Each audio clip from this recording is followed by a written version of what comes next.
Back inside the studio, the photographer was finishing up with Rachel. She was wearing a big pink bow in her hair now and her romper was gone. Instead, she wore a frilly pink tutu and nothing else. She was topless, her breasts bared to the camera as she squirmed on her belly like a fish out of water. She didn't look happy either, but Joy didn't seem to care that the girl wasn't smiling. She was just interested in capturing the cute outfit the baby was in. With the photos done, Rachel was finally stripped of the silly tutu and placed back in the playpen in just her diaper. Now it was again Brian's turn. "How's he doing?" the photographer asked. "Much better, he really calmed down once he got a tummy full of Mama's milk." "Great, let's get started then." "Okay, you know what, I think he'll be happier if we get him free of his DP, so let's make some nudie shots," Mama decided. "Sounds fine, those are always the cutest anyways." Brian shook his head but was completely ignored again.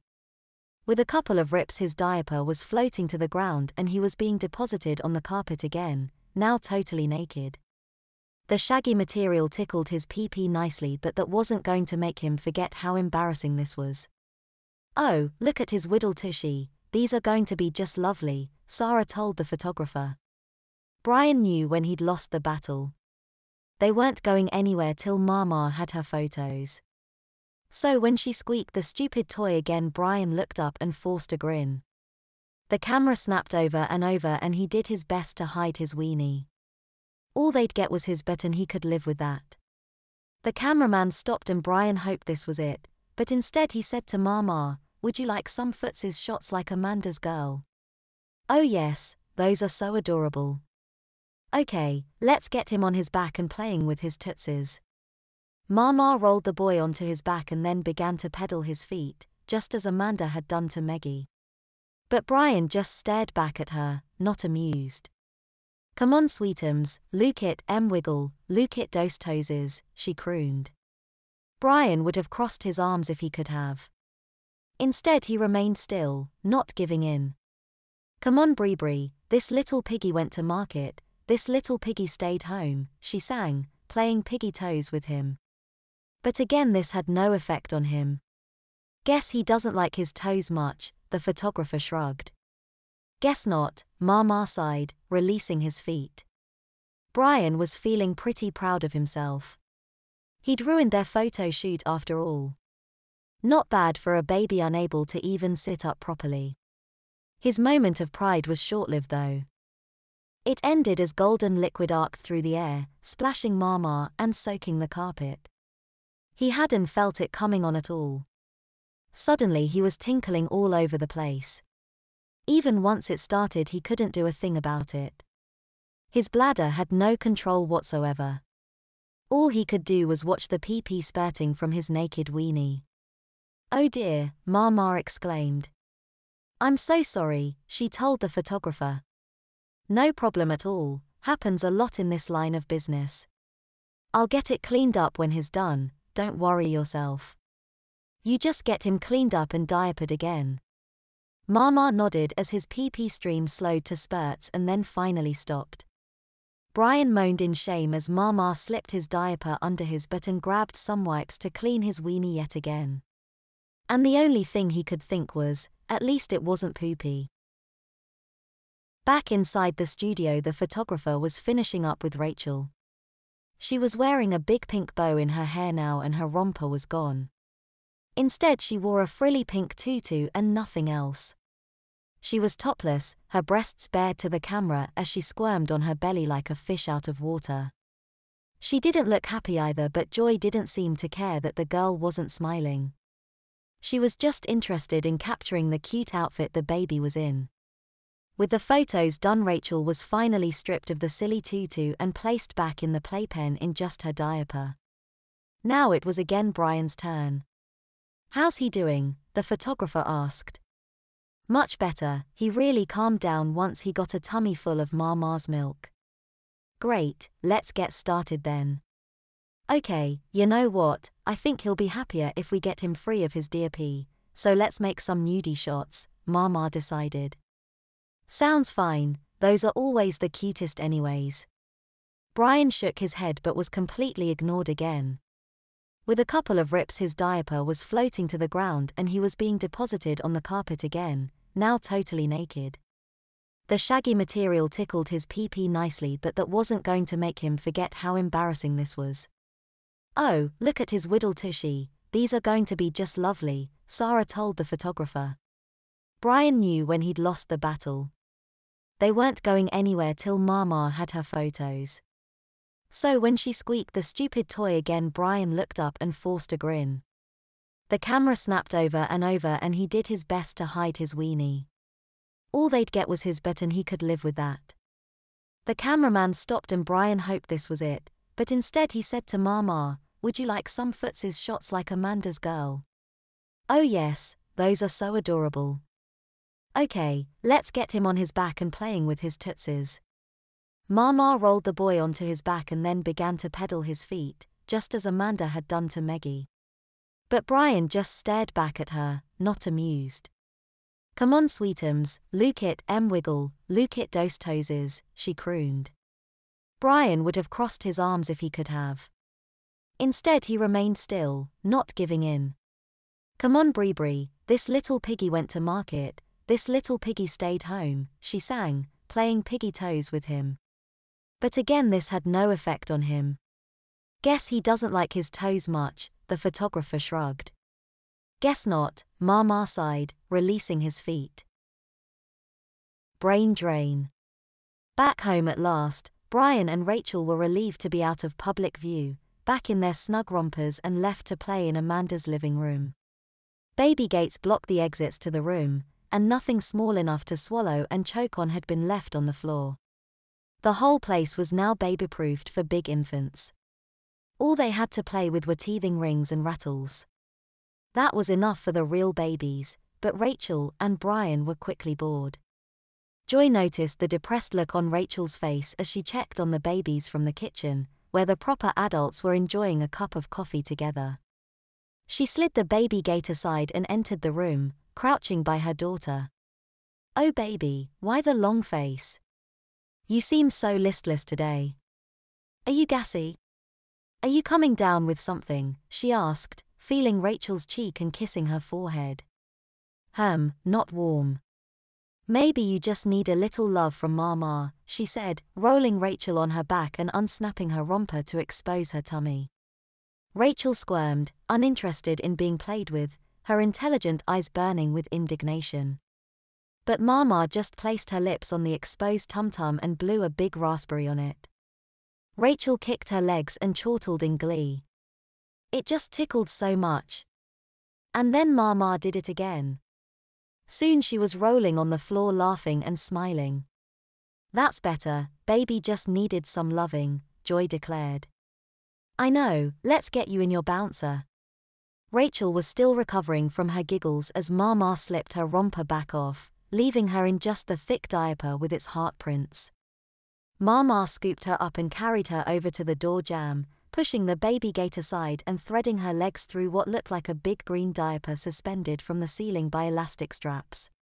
The green seat ensconced Rachel's loins and Mama released her. She was suspended in the air, her tippy toes just touching the carpet. "Come on baby, show Mama how you like to jump," Joy urged her. Rachel wiggled experimentally, making the elastic stretch until the soles of her feet were flat on the ground. She enjoyed the sensation of the carpet brushing across her soft soles again, as though she were walking. She gave a slight push from her knees and found herself rising quickly upwards. It was a dizzying and unexpected sensation, like she might just fly right away.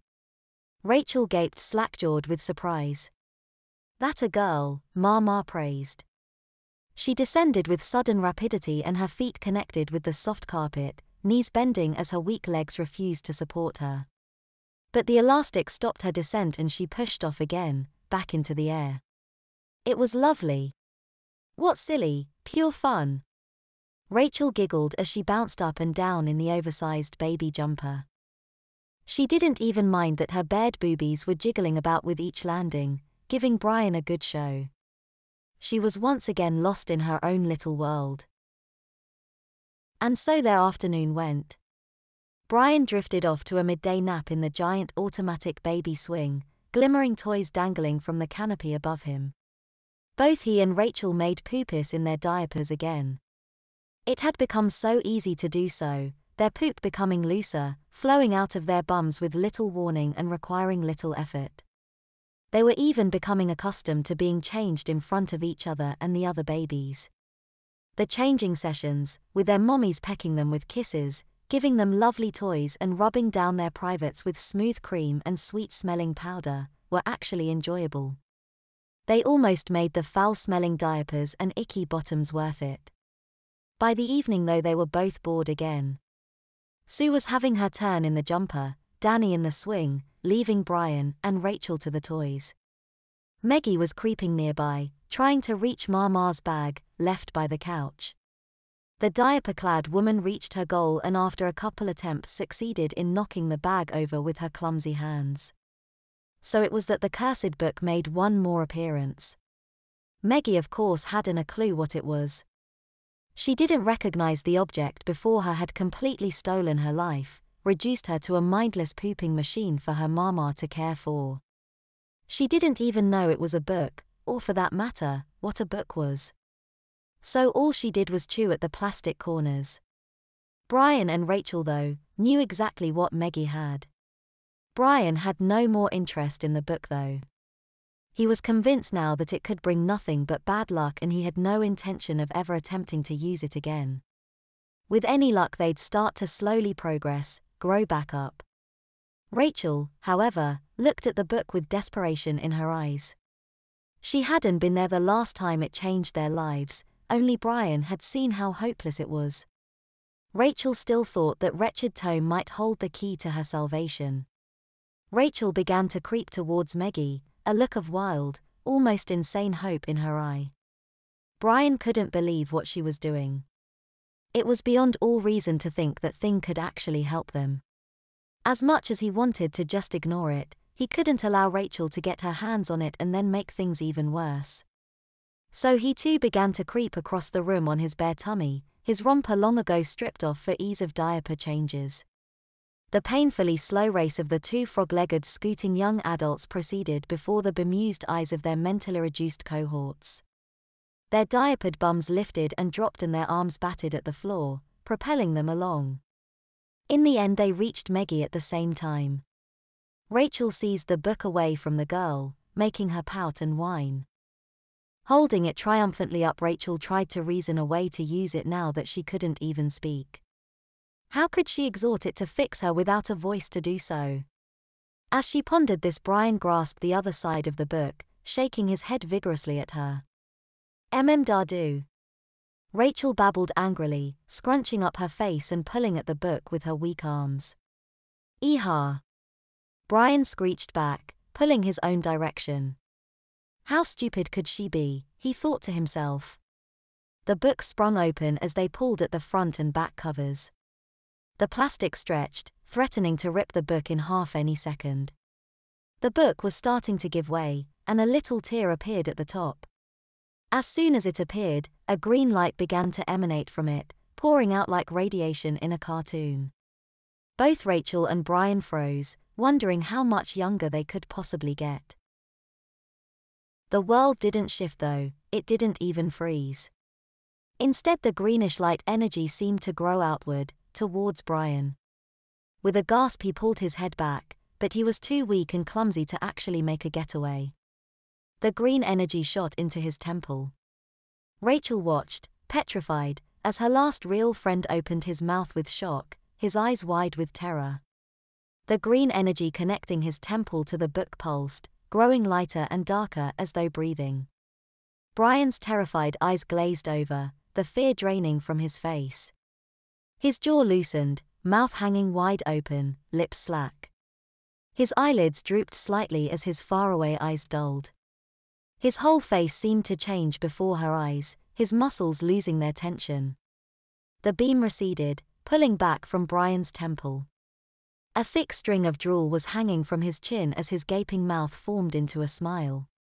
His hands released the book and he dropped back onto his bum, legs splayed wide before him. He appeared almost drunk to Rachel, his head wobbling side to side. He looked at her and stuck his tongue out just between his lips and blew, sending spittle everywhere.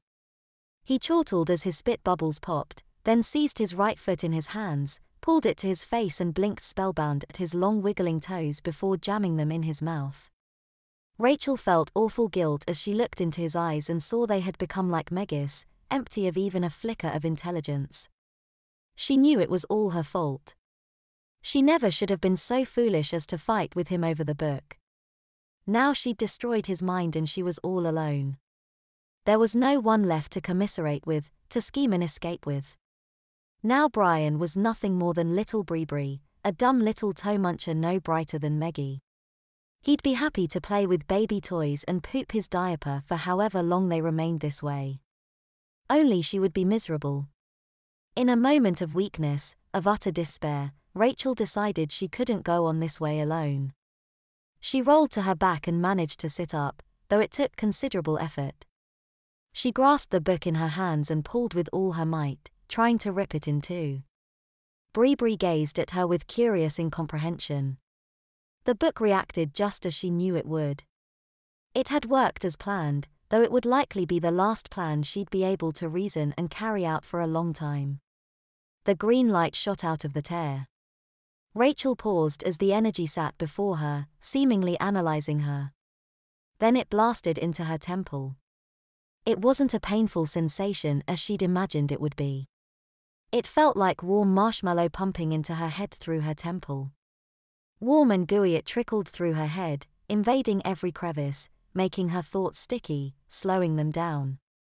It was quickly becoming hard to think, yet she felt comforted, warm, almost happy. Speech centers tingled, words blasting through her mind, then went dark, leaving her instantly wordless, her thoughts reduced to images. All the objects in her field of vision lost their names in an instant.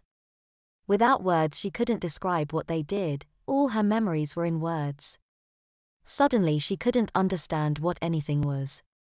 It was not a pleasant feeling, total and utter confusion. But mercifully it was short-lived.